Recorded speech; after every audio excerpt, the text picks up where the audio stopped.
Welcome back to our channel, where we provide you with valuable tips and tricks for using Facebook on your PC.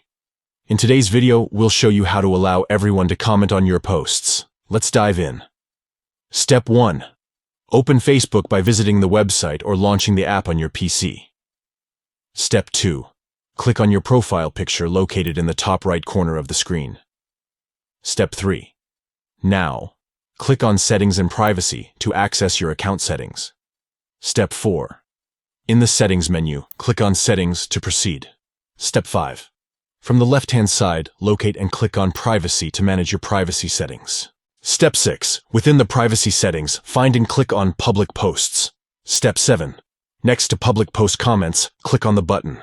Step 8. Finally select Public to allow everyone to comment on your posts. And there you have it. You've successfully learned how to let everyone comment on your posts in Facebook on your PC. Now you can engage with a broader community and receive valuable feedback. If you found this tutorial helpful, please give this video a thumbs up and subscribe to our channel for more helpful tips. Thanks for watching, and happy Facebooking.